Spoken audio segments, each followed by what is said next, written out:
السلام علیکم ناظرین، میرا نام ہے محمد افضل قاسی اور آپ دیکھ رہے اسلام اینڈ مینٹور چینل کو سبسکرائب کریں اور لائک کریں، کمنٹ کریں، اور اگر ویڈیوز اچھی لگ رہی ہے آپ کو تو اس کو آگے فارورڈ کریں۔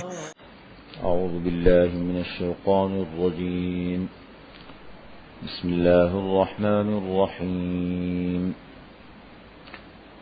الف لام میم، ذلك الكتاب لا ريب فيه هدى للمتقين الذين يؤمنون بالغيب ويقيمون الصلاة ومما رزقناهم ينفقون والذين يؤمنون بما أنزل إليك وما أنزل من قبلك وبالآخرة هم يوقنون أولئك على هدى من ربهم وأولئك هم المفلحون۔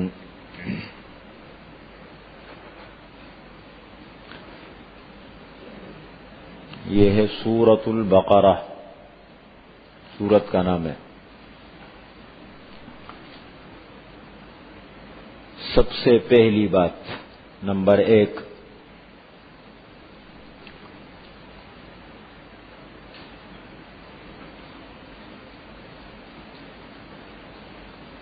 یہ سورت 286 یا 287 بھی کہتے ہیں بعض حضرات، 286 آیات پر اور 40 رکوع پر مشتمل ہے۔ 286 آیتیں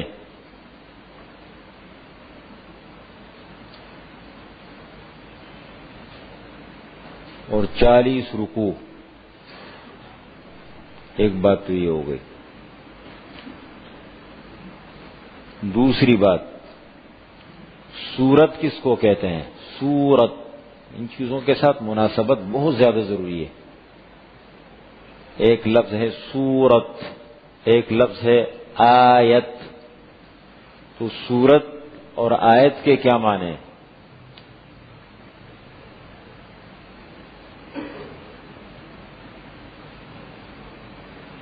سورت قطعۃ من الآیات معلوم لها اول و آخر، چند آیات پر مشتمل ایک ٹکڑا یا ایک حصہ جس کی ابتدا اور انتہا معلوم ہو،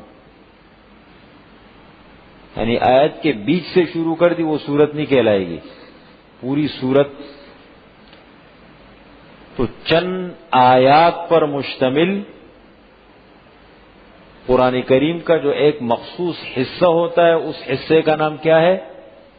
سورت اس کو کہتے ہیں، السورہ۔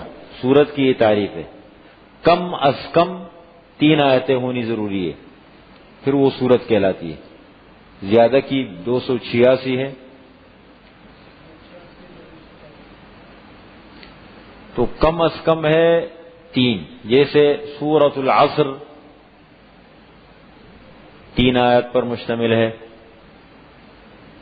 سورۃ الکوثر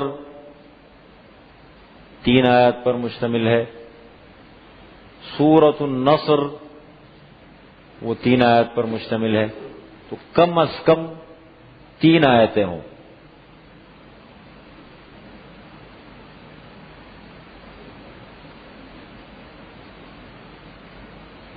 کم از کم 3 آیتیں ہوں۔ زیادہ سے زیادہ سب سے بڑی سورت قرآن کریم کی یہ سورہ بقرہ ہے، 286 آیات پر مشتمل ہے۔ ایک بات تو یہ ہو گئی۔ اور آیت کس کو کہتے ہیں؟ آیت کہتے ہیں سورت کے اندر جو حصے ہیں، مختلف ٹکڑے، وہ کامل ٹکڑے کو آیت کہتے ہیں۔ معنی اس کا کیا وہ الگ بات ہے، لیکن وہ جو ایک مخصوص حصہ ہوتا ہے نا، اس کا نام ہے آیت۔ نشانیاں بنی ہوتی ہے، لکھا ہوتا ہے، اس کا نام ہے سورۃ البقرہ۔ نام رکھا ہے سورۃ البقرہ۔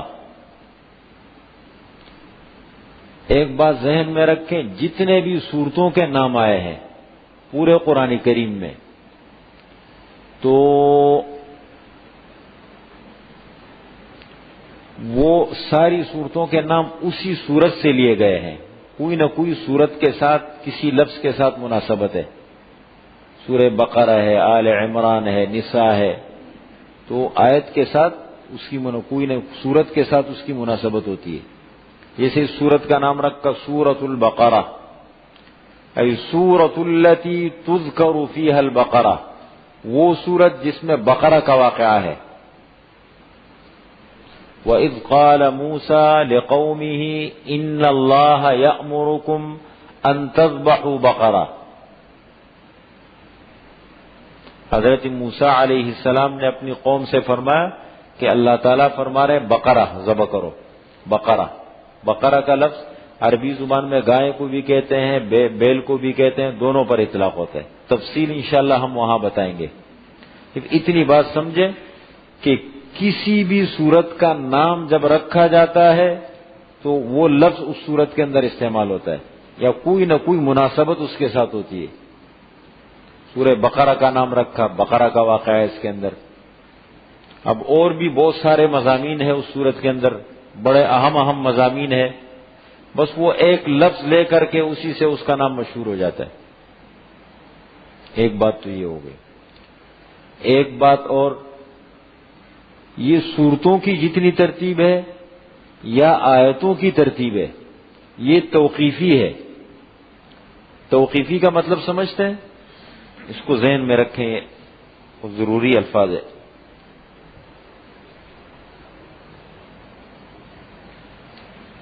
دو قسم کی ترتیبیں ہوتی ہیں، ایک ہے توقیفی،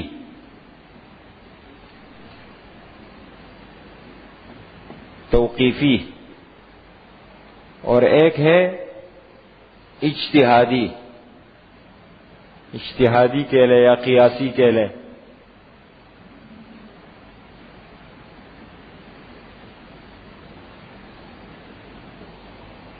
توقیفی، توقیفی کا مطلب من جانب اللہ، اللہ تعالی کی طرف سے ہے۔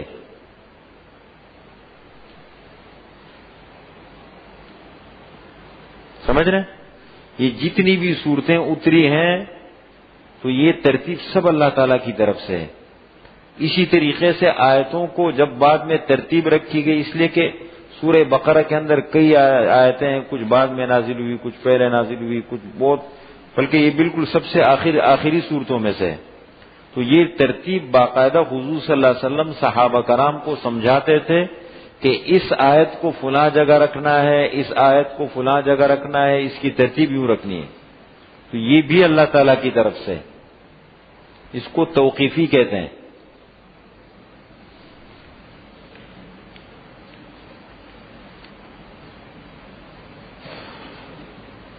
اچھا، ایک اور مسئلہ، لفظ استعمال ہوتا ہے مدنی یا مکی۔ یہ سورت مکی ہے اور یہ سورت مدنی ہے۔ مکی مدنی سورت کس کو کہتے ہیں، اس فرق کو بھی سمجھیں۔ مکی وہ سورت جو ہجرت سے پہلے نازل ہوئی، یہ نہیں جو مکہ میں نازل ہوئی، یہ پہچان نہیں ہے۔ جو آپ صلی اللہ علیہ وسلم کے ہجرت سے پہلے نازل ہوئی، چاہے وہ کہیں بھی نازل ہوئی۔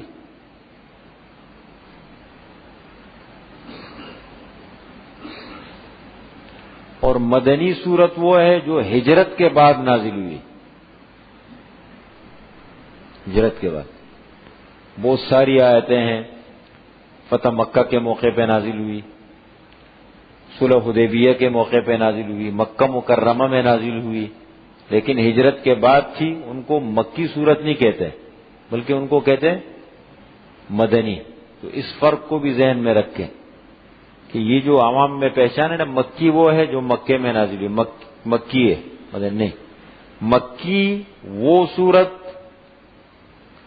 جو ہجرت سے پہلے نازل ہوئی، اور مدنی وہ سورت ہے جو ہجرت کے بعد نازل ہوئی۔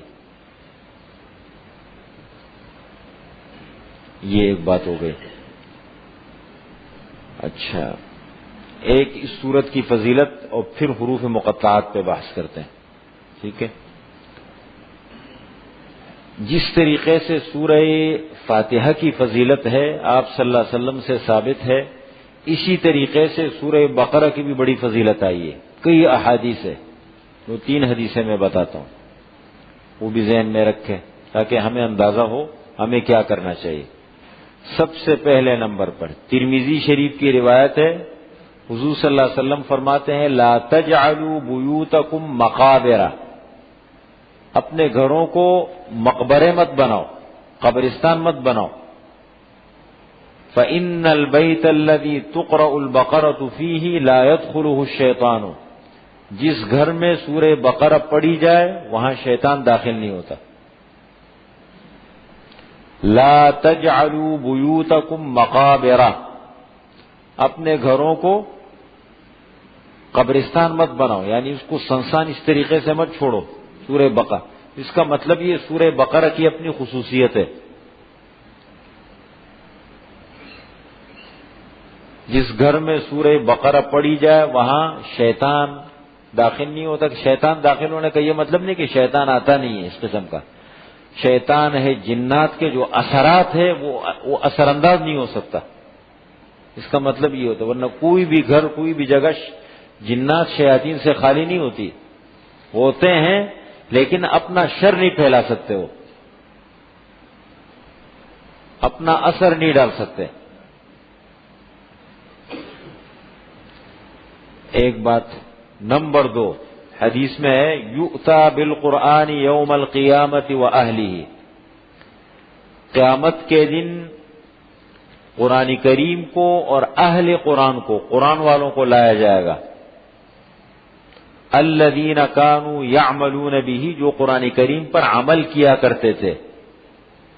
دیکھیں یہ آپ صلی اللہ علیہ وسلم نے وضاحت کتنی فرما دی کہ قیامت کے دن قرآن کریم کو لایا جائے گا، قرآن والوں کو لایا جائے گا. الذین کانوا یعملون بہ، جو قرآن کریم پر عمل کیا کرتے تھے. تقدمہ سورۃ البقرۃ وآل عمران، جب قرآن آئے گا تو سب سے آگے آگے کون سی صورتیں ہوں گی؟ سورہ بقرہ اور سورہ آل عمران. زہراوین کہتے ہیں ان کو، حدیث میں ایک نام آیا زہراوین، 2 روشن صورتیں. یہ وقت بھی آئے گا انسان پر کہ قیامت کو لایا جائے گا اللہ کی عدالت، قرآن کریم کو، پھر مسلمان آئے گا قرآن والا. یہ صورتیں، یہ سارے آپ صلی اللہ علیہ وسلم کی باتیں ہیں، ان سے انسان کا واسطہ پڑے گا. اسی طریقے سے حضور صلی اللہ علیہ وسلم فرماتے ہیں تعلموا سورۃ البقرہ، سورہ بقرہ کو سیکھو. حضرت عمر رضی اللہ تعالی عنہ نے سورہ بقرہ 8 سال میں سیکھی. اب 8 سال میں سیکھنے کا یہ مطلب نہیں ہے کہ الف لام میم ذالک الکتاب لا ریب فیہ ھدی للمتقین الفاظ سیکھ رہے ہیں. الفاظ کا ترجمہ، ان کے معانی، پھر ان میں تدبر، استنباط، غور، فکر، اور اس سے احکامات کا نکالنا، اس سے پورا اس کی ترتیب کو نکالنا، یہ پوری تفصیل ہے. کتنے احکامات ہیں؟ سب سے زیادہ احکامات سورہ بقرہ میں مذکور ہے. سب سے زیادہ احکامات کے اعتبار سے جامع صورت ہے. معاشرت، معاملات، عبادات، ایمان، یہ سارے سود کا ذکر ہے، یہ سارے تقریباً ہر یعنی اس کے اندر جتنے بھی مضامین ہیں، بنیادی مضامین، سب کا ذکر ہے. منافقین کا ذکر ہے، یہود کا ذکر ہے، یہود کی برائیوں کو بڑی تفصیل کے ساتھ بیان کیا گیا ہے. کفار کا ذکر ہے، مشرکین کا ذکر ہے، توحید، رسالت، قیامت، صداقت قرآن، ہر مسئلے کو بیان کیا ہے، جس کو ہم ترتیبوار انشاءاللہ ان کی نشاندہی کریں گے. تو حضور صلی اللہ علیہ وسلم فرماتے ہیں تعلموا سورۃ البقرہ، سورہ بقرہ کو سیکھو. تعلموا کا لفظ استعمال کیے، جمع کا صیغہ ہے. تعلم، تعلما، تعلموا، جمع مذکر امر حاضر کا صیغہ ہے، پورے مسلمانوں کو خطاب ہے. تعلموا، تم سب سیکھو سورہ بقرہ کو، سورہ بقرہ کو سیکھو. کیوں؟ فَإِنَّ أَخْذَهَا بَرَكَةٌ، سورہ بقرہ کا لینا باعث برکت ہے. اب اس کا یہ مطلب نہیں ہے کہ باقی صورتوں کو مت لو، لیکن ہر صورت کی اپنی کوئی نہ کوئی خصوصیت ہے. فَإِنَّ أَخْذَهَا بَرَكَةٌ، سورہ بقرہ کا لینا باعث برکت ہے. وَتَرْكَهَا حَسْرَةٌ، اور سورہ بقرہ کا چھوڑنا ندامت اور حسرت ہے. ندامت اور حسرت. وَلَا تَسْتَطِيعُهَا الْبَطَلَ، جس کے پاس سورہ بقرہ ہوگی اہل باطل اس پر قابو نہیں پا سکتے. سبحان اللہ، اہل باطل اس شخص پر قابو نہیں پا سکتے. مفسرین نے لکھا ہے کہ البطلہ، بطلہ باطل کی جمع ہے. البطلہ سے مراد یہ ہے کہ جادوگر، بغض، حسد کرنے والے، مخالفین، دشمن، جتنے بھی مخالف کسی بھی شکل صورت میں ہو وہ کبھی قابو نہیں پا سکتے. یہ کتنے بڑے سرمایے ہیں مسلمانوں کے پاس. اب دیکھیں ہمارا معاشرہ فرد پریشان ہے. ہر آدمی کسی نہ کسی تکلیف میں ہے. کوئی معاشی پریشان ہے، کوئی گھریلو مسائل ہے کسی کے جو ہے وہ مختلف قسم کے دیکھو ملکی مسائل، شہری مسائل. جس آدمی کو ٹٹولو تو بیچارہ پریشان ہے. اور اب یہ چیزیں ہمارے پاس دیکھیں کتنی لیکن مسلمان بیچارے کو معلوم نہیں ہے. کیا فرماتے؟ فَإِنَّ أَخْذَهَا بَرَكَةٌ، آپ صلی اللہ علیہ وسلم فرما رہے ہیں فَإِنَّ أَخْذَهَا بَرَكَةٌ، اس کا لینا باعث برکت. وَتَرْكَهَا حَسْرَةٌ، اور اس کا چھوڑنا باعث ندامت اور حسرت. وَلَا تَسْتَطِيعُهَا الْبَطَلَ، باطل کبھی قابو نہیں پا سکتے. اس لیے علماء نے، بزرگوں نے لکھا ہے کہ مثال کے طور پر ہمارے ہاں تو ایک رسم بن گیا ہے، ایک سلسلہ چل گیا ہے، بس کچھ کرو قرآن کا ختم کرو. اچھی بات ہے قرآن کا ختم کرنا، لیکن جس انداز میں ہم کر رہے ہوتے ہیں نا، میں آپ حضرات سے پوچھتا ہوں، میرا اتنا واسطہ نہیں پڑتا. الحمدللہ میرے کام تو اللہ کے فضل و کرم سے تقریباً شریعت کے مزاج کے مطابق ہے. میری کوشش یہ ہوتی ہے، کیونکہ کمزوریاں ہم سب میں ہیں، 14ویں صدی ہے تو سب میں کمزوری. لیکن میں کہتا ہوں ہم جس معاشرے میں رہتے ہیں اس معاشرے میں ہمارے ہاں جو بعض کام ہوتے ہیں، جیسے مثال کے طور پر قرآن کریم کا ختم ہم کرتے ہیں، چاہے وہ قرآن خوانی کے حوالے سے ہو، چاہے وہ دکان کے افتتاح کے حوالے سے ہو، گھر کے افتتاح کے حوالے سے ہو، ایک رسمی کارروائی ہوتی ہے. ہاں ویسے بھی مطلب ایک پڑھنے والے بھی عجیب انداز میں پڑھتے ہیں. جیسے قرآن کا ایک اصول ہے، آداب ہے. دنیا کے معاملات ہمارے ہم کتنا خیال رکھتے ہیں اصول کا، اس کے کرنے کا، اس کا سب کچھ. اب ایک رسمی کارروائی ہوتی ہے بس. دیکھیں کام جب کریں نا تو صحیح طریقے سے کریں.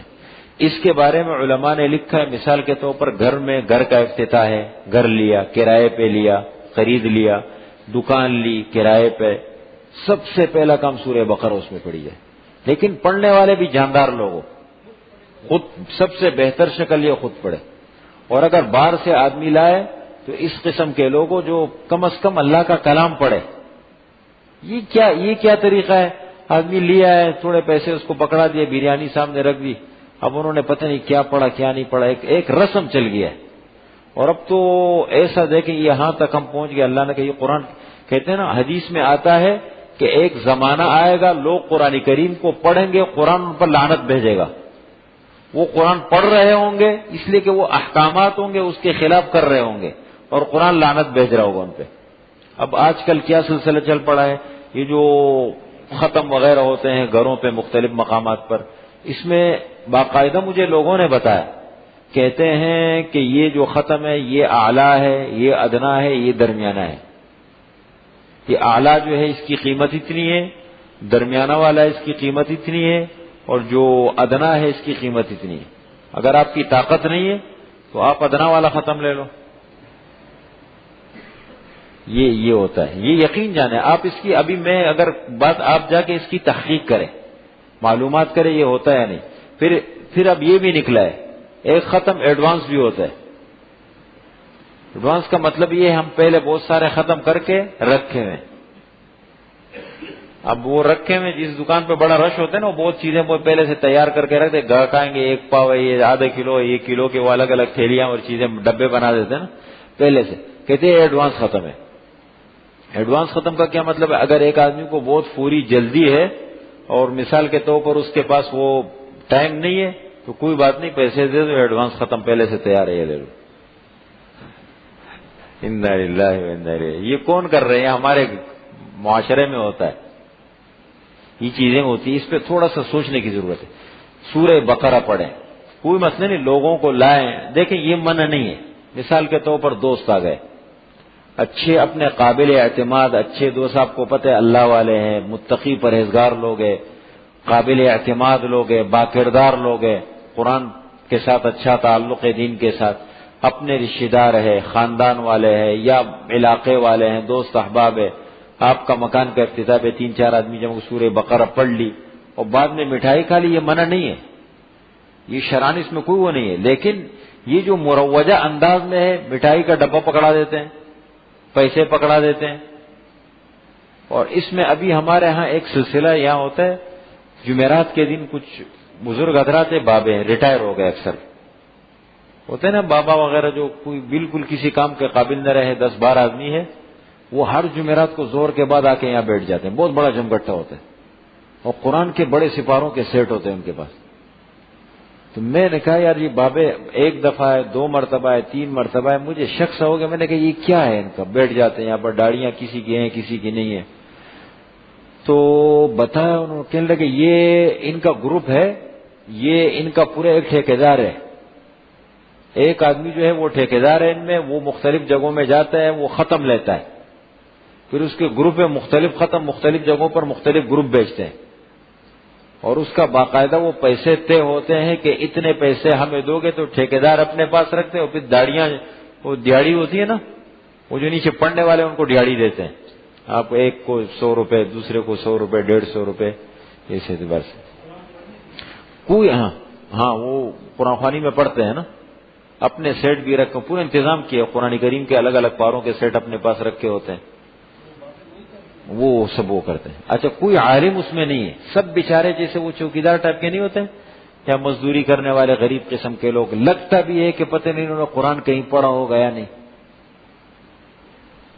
یہ اب یہ میں صرف ایک اشارہ دے رہا ہوں آپ حضرات ماشاءاللہ سمجھدار لوگ ہیں لیکن کبھی کبھی ہم کیا کرتے ہیں معاشرے میں مروت میں لحاظ میں ان چیزوں کو ہم نظر انداز کر دیتے ہیں. میں یہ نہیں کہتا ہوں کہ آپ جا کے جھگڑا شروع کریں یہ ہرگز مقصد نہیں ہے لیکن مقصد یہ ان چیزوں کو ذرا غور سے دے کہ معاشرے میں قرآن کے ساتھ کیا سلوک ہو رہا ہے ان چیزوں کا. اس لیے طریقہ کیا ہے بزرگوں نے فرمایا سورہ بقرہ پڑھ لی. ویسے بھی ہر مسلمان کے گھر میں ضروری نہیں ہے نیا گھر لے نئی دکان لے تو اسی میں سورہ بقرہ وقتاً فوقتاً گھر کے افراد جمع ہو گئے.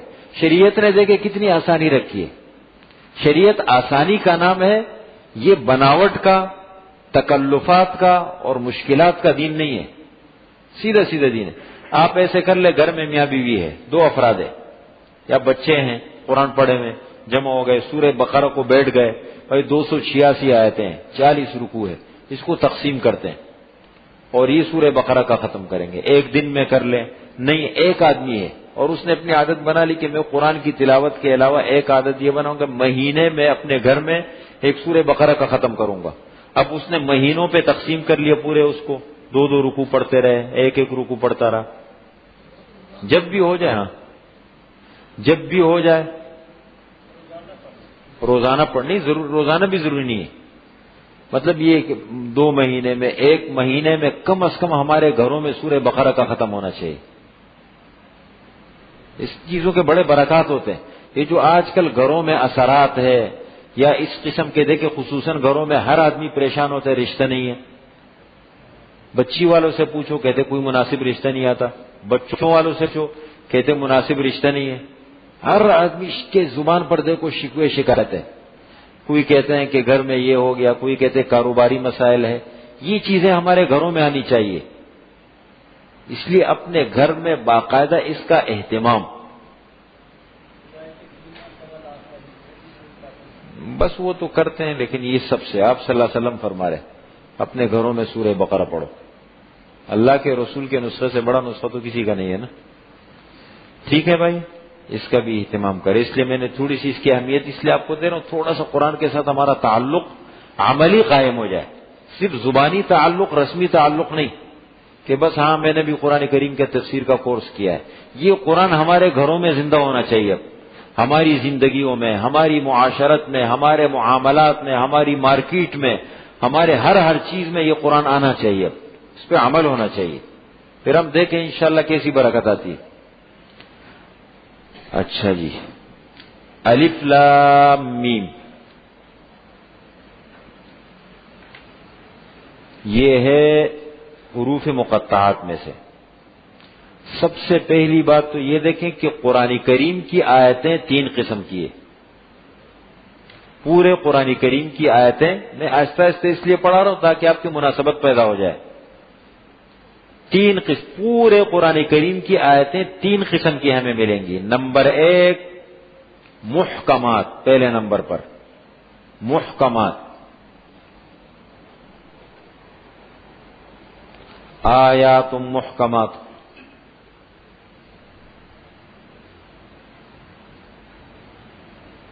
محکمات کو قرآن نے یوں لکھا ہے. قرآن کا رسم الخط توقیفی ہے نا. قرآن کریم کی جو لکھائی ہے نا، قرآن میں جو کچھ لکھا ہوا ہے یہ بھی توقیفی ہے. یہ بھی حضرت عثمان کے دور میں جو قرآن لکھا گیا بس جامع وہی خط ہے. لوگ رحمان کو یوں بھی لکھتے ہیں نا، رحمان. جو قرآن کے الفاظ ہیں ان کو قرآن کے الفاظ کے مطابق لکھا جائے. اس لیے کہ قرآن کریم کی رسم الخط توقیفی ہے، جیسے ملا ہے ایسے یوں لکھنا ہے رحمان. اسی طریقے سے محکمات یوں ہونا چاہیے، لیکن آپ دیکھیں محکمات لکھا ہوگا. سورہ آل عمران کے شروع میں دیکھیں شاید اسی طرح ہے.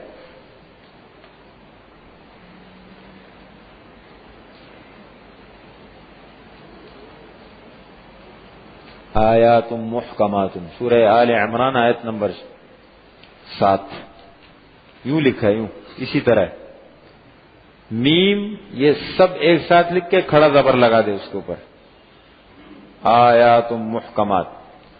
ایک آیتیں وہ ہیں جو محکم ہیں. محکم کا کیا مطلب؟ قرآن کریم کا وہ حصہ جس کا معنی اور مراد دونوں واضح ہے. دیکھیں 2 چیزیں ہیں، ایک الفاظ ہے، سمجھ رہے ہیں؟ ایک الفاظ ہے، الفاظ، ایک الفاظ کے معانی ہے، ترجمہ ہے، اور ایک اس آیت کی مراد کیا ہے. مثال کے طور پر الخیط الابیض، الخیط الابیض ترجمہ واضح ہے، سفید داغا، ٹھیک ہے، لیکن مراد تو سفید داغا نہیں ہے نا، بلکہ قرآن کی مراد کیا ہے اس سے؟ صبح صادق. تو سمجھ رہے ہیں؟ مراد الگ چیز ہے. اللہ نے اس سے کیا مراد لیا ہے؟ اللہ نے یہ لفظ کیوں استعمال فرمایا ہے، یا آپ صلی اللہ علیہ وسلم نے اس کی تشریح کیسے بیان فرمائی ہے؟ تو ایک ہے الفاظ، ایک ہے ان الفاظ کے معانی، اور ایک ہے ان معانی کی مراد.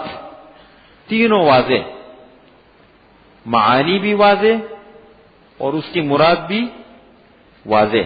ایسی آیتوں کو کہا جاتا ہے محکمات. محکمات کہتے ہیں اس کو. یہ ہمارے لیے اصل وہ ہے، قابل عمل حصہ یہ ہے، یعنی عمل کرنے کے اعتبار سے. ایک ہے متشابہات.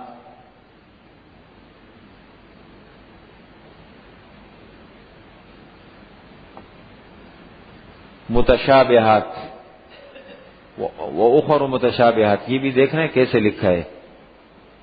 میں ان چیزوں میں بہت زیادہ احتیاط کرتا ہوں.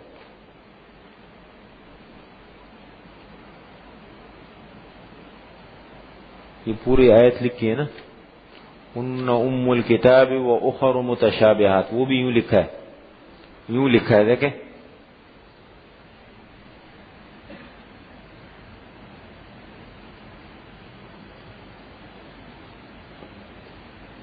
ساتھی کہیں گے چھوٹی چھوٹی باتیں، یہی چھوٹی چھوٹی باتیں دین ہے.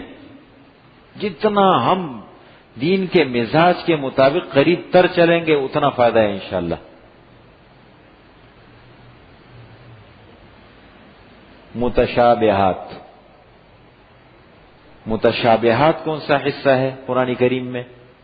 اس کا مطلب جن کا معنی معلوم ہے مراد معلوم نہیں ہے.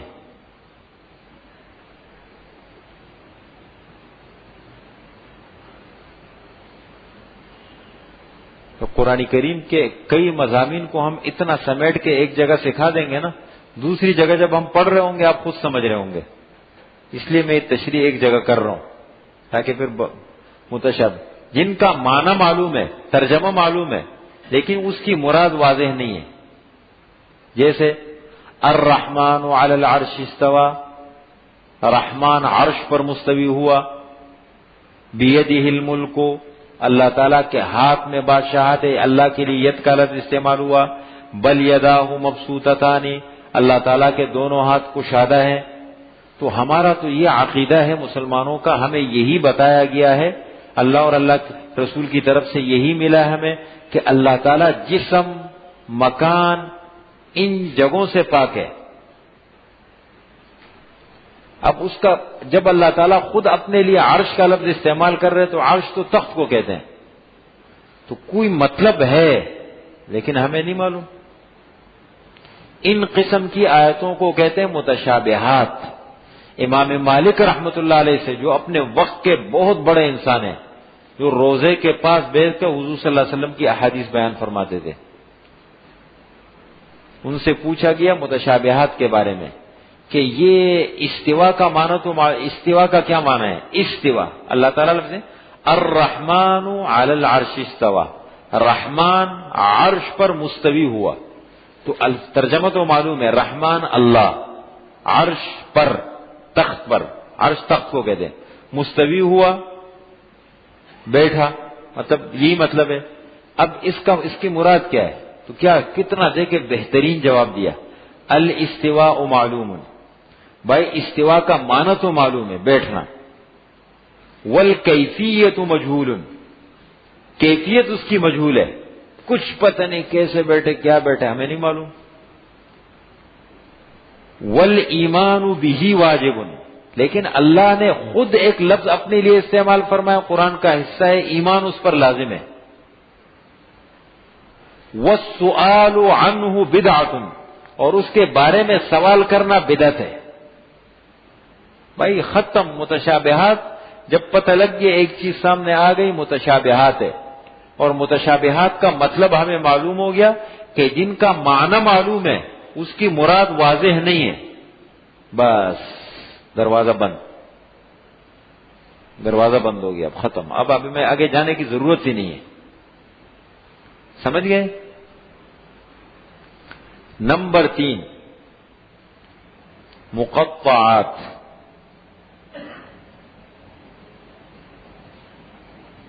مقطعات یوں لکھیں گے، یہ قرآن میں نہیں ہے. مقطعات یہ ہیں مقطعات. ابھی میں ایک مرتبہ پورے صورتوں کا نقشہ آپ کے سامنے کر دیتا ہوں، سب دیکھ لیتے ہیں اب کہ آپ کو اندازہ ہو جائے، اس پہ غور و فکر کر سکیں آپ. مقطعات، مقطعات اس لیے کہلاتے ہیں کہ کاٹ کاٹ کے پڑھے جاتے ہیں. الف لام میم کاف ہا یا عین صاد، کاٹ کاٹ کے، یا سین، کاٹ کاٹ کے پڑھے جاتے ہیں، توڑ توڑ کے پڑھے جاتے ہیں. اس لیے ان کو قطع کے معنی کاٹنا، ان کو مقطعات کہتے ہیں.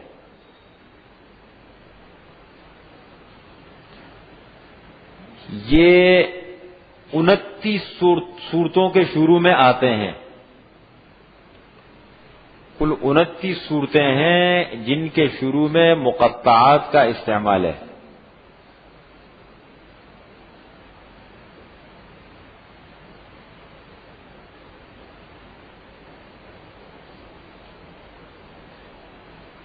مقطعات، حروف مقطعات کے. اب کہاں ہے، اس کا مطلب کیا ہے؟ مطلب دوسرے نمبر پہ لیتے ہیں. پہلے کہاں کہاں ہے یہ ہمیں معلوم ہو جائے، قرآن کے ساتھ تھوڑی مناسبت ہو جائے نا، کیسے ان کو نکالنا ہے، معلوم کرنا ہے. ایک آدمی کو جب شوق ہوتا ہے نا علم کا، وہ بیٹھ کے تنہائی میں فارغ بیٹھنے کے بجائے، فارغ بیٹھا ہوا ہے کوئی اور کام نہیں ہے، بیٹھا ہوا ہے لگا ہوا ہے کام کر رہا ہے. ہمارے ہاں ماحول ہے، کہتے ہیں جب آدمی فارغ ہوتے کہتے ہیں ٹی وی دیکھو ٹائم پاس کرو، پریشان ہو گیا تنگ ہو گیا چلو دوستوں میں چلے جاتے ہیں، انٹرنیٹ لگا دو. آج کل انٹرنیٹ بھی ہے نا. صحیح ہے، کرے وہ بھی کرے، اگر اچھے اس کے لیے کرے، لیکن اچھے اگر ذہن بن جائے تو ان چیزوں کو اچھے مقاصد کے لیے ہم استعمال کر سکتے ہیں. ابھی آپ دیکھیں بیٹھ گئے بھائی، یہ ہم نے پڑھا 29 صورتوں کے شروع میں یہ الفاظ استعمال ہوتے ہیں مقطعات.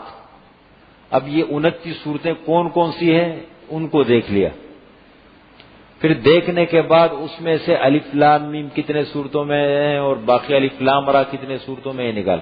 آخر کا حساب نکالیں، بالکل آخر جہاں صورتوں کی فہرست ہے.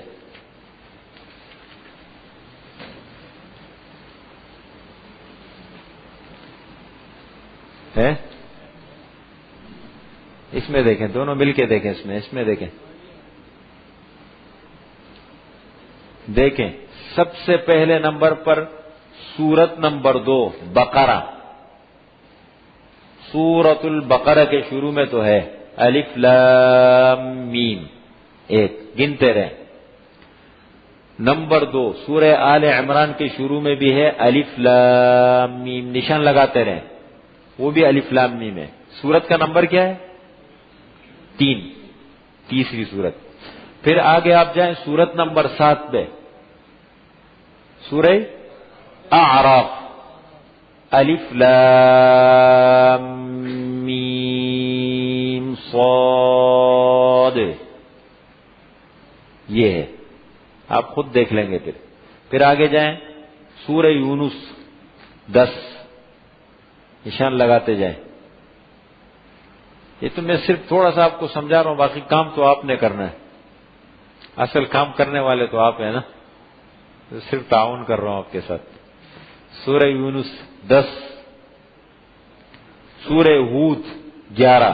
سورہ یونس میں ہے الف لام را، سورہ ہود میں بھی ہے الف لام را. سورہ یوسف الف لام را 12 نمبر، یہ لگاتار آ رہے ہیں. دیکھیں آگے ہے نمبر 13 سورہ رعد، الف لام میم را. سورہ ابراہیم نمبر 14 الف لام را.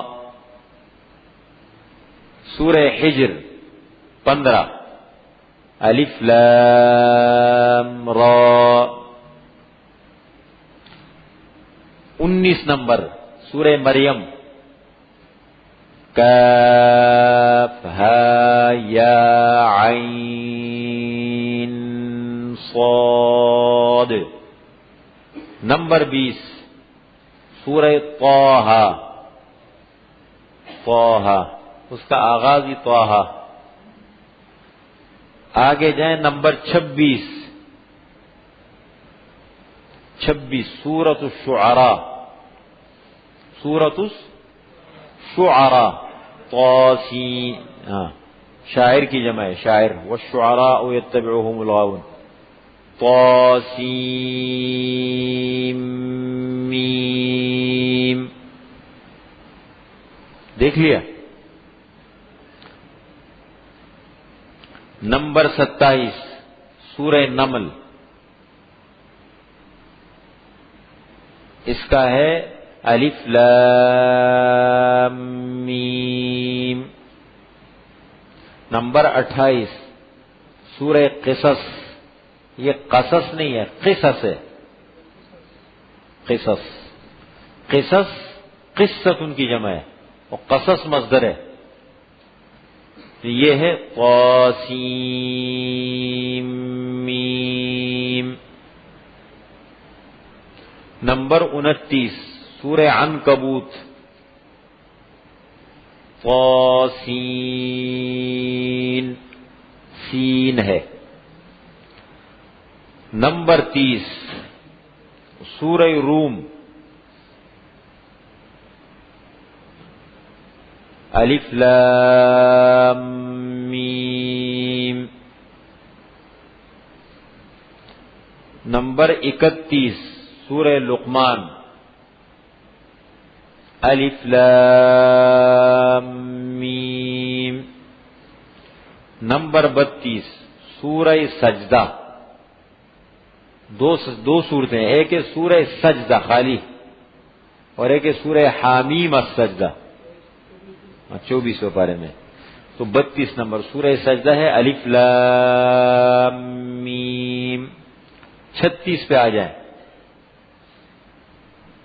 سورہ یاسین. سب کو معلوم ہے، وہ تو قرآن کا دل ہے نا. سلمان کو اور کچھ معلوم نہیں، سورہ یاسین کا پتہ ہوتا ہے اور سورہ اخلاص کا پتہ ہوتا ہے. پتہ نہیں ایسا بھی دور آئے گا کسی کو یہ بھی پتہ نہ ہو. اللہ کا بڑا فضل ہے. سورہ 38 نمبر پہ آ جائیں سورہ صاد. صاد اس کا نام ہی صاد رکھا ہے. نمبر 40 سورہ مومن. مؤمن. حامیم.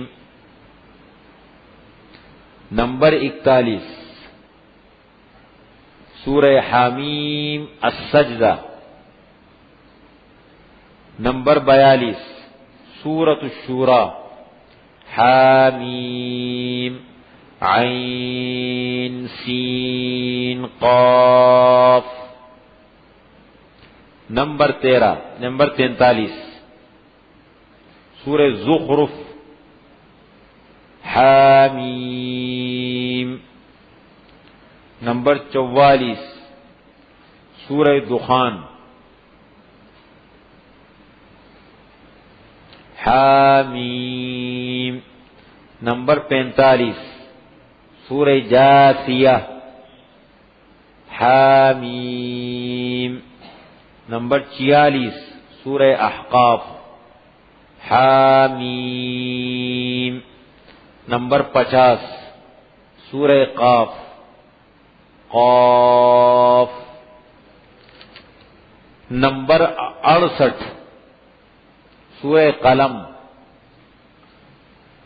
نون والقلم وما یسطرون. کتنی ہو گئی؟ 29 ہو گئی. ابھی آپ حضرات کے پاس کبھی کبھی ٹائم نکلتا ہے گھر پہ؟ ہوتا ہے. تھوڑا سا بیٹھ کے اس پہ آپ سوچیں، اس کا اپنے ذہن میں ایک نقشہ بنا لیں، نکالیں کہ اس میں 2 کا مقابلہ کر. الف میرے خیال میں سب سے زیادہ حامیم ہے. دوسرے نمبر پر کیا ہے؟ الف لام میم. پھر الف لام را. تو ایک تو بالترتیب ان صورتوں کو بالترتیب ایک صفحے پہ لکھ دیں. سورت کا نام بھی، پارہ بھی، وہ پارہ کون سے پارے میں ہے، سورت نمبر کون سا ہے، اور بالترتیب ان کو جمع کریں. پھر ان میں لکھ کے الف لام میم اتنی جگہ ہے، الف لام را اتنی جگہوں پر ہے، یعنی اتنا استعمال ہو، اور اس کے علاوہ حامیم اتنی جگہوں پر ہے، تاکہ آپ کے ذہن میں قرآن کے ساتھ مناسبت پیدا ہو جائے. ہمارا ذہن ابھی سے قرآن میں استعمال ہونا شروع ہو جائے. اسی کو کہتے تدبر. ہم نے پڑھا تھا نا، کتاب انزلناہ الیک مبارک لیدبروا آیاتہ ولیتذکر اولو الالباب. قرآن کے نزول کا مقصد اللہ بیان فرماتے ہیں، اس لیے ہوتا ہے غور و فکر کرو. یہ بھی غور و فکر کا ایک حصہ ہے، غور و فکر کا حصہ ہے. یہ ہو گیا. اب آتے ہیں اس کے معانی کی طرف. کیا چیز آ رہا ہوں تعریف کے. نہیں وہ یہ نہیں ہے، وہ متشابہات سے. اب اس کی طرف آ رہا ہوں میں. یہ ہو گیا نا، لکھ تو لیا مقطعات. مقطعات. اب ان کا معنی کیا ہے؟ یہ جو مقطعات ہے ان کا معنی بھی معلوم نہیں ہے اور ان کی مراد بھی معلوم نہیں ہے. اب اس کے بارے میں کیا تفسیر ہونی چاہیے وہ بتاتا ہوں. تو دیکھیں پہلے نمبر کی آیتیں محکمات کہلائی، جن کا معنی اور مراد دونوں واضح ہے. متشابہات کون سی کہلائی؟ معنی معلوم ہے، مراد واضح نہیں ہے، مراد واضح نہیں ہے.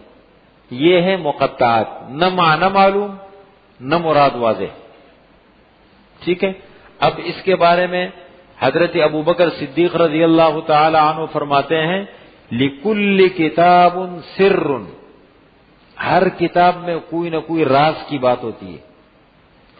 وَسِرُّ الْقُرْآنِ أَوَائِلُ السُّوَرِ، اور قرآن کریم کے جو اسرار ہے، راز کی باتیں ہیں، وہ جو سورتوں کے شروع میں مقطع کا استعمال ہے، مقطعات کا استعمال. اور حضرت علی رضی اللہ تعالی عنہ فرماتے ہیں لِكُلِّ كِتَابٌ صَفْوَةٌ، ہر کتاب میں کوئی نہ کوئی چھانٹی ہوتی ہے. اور یہ جو مقطعات ہیں نا یہ چھانٹی ہے. اس لیے اس میں کیا ہے؟ اجماع اب تک یعنی ابتدا سے لے کر علماء امت نے، صحابہ، تابعین، تبع تابعین، سب کا اس بار پر اتفاق اس پر ہے کہ اس کی مراد اور سب کچھ معلوم نہیں ہے. اب اس میں دو طبقے ہیں. ایک طبقہ تو یہ کہتا ہے کہ یہ اللہ اور آپ صلی اللہ علیہ وسلم کے درمیان راز کی باتیں ہیں، امت کو اس کے بارے میں نہیں بتایا گیا، اس کی تبلیغ کی اجازت نہیں دی گئی، یعنی آپ صلی اللہ علیہ وسلم نے امت کو نہیں بتایا، لیکن آپ صلی اللہ علیہ وسلم کو معلوم ہے. ایک طبقہ یہ کہتا ہے اللہ اور رسول کے درمیان کچھ راز کی باتیں ہیں، اس لیے رسول صلی اللہ علیہ وسلم کو بتائی گئی لیکن آپ صلی اللہ علیہ وسلم نے امت کو نہیں بتائی. اور ایک طبقہ کہتا ہے کہ یہ جو ہے ایک تفسیر، اس کی آسان تفسیر جو ہم کریں گے، ہم جس تفسیر کے وہ ہیں، اللہ اعلم بمرادہ، اس کی حقیقت کو اللہ بہتر جانتے ہیں.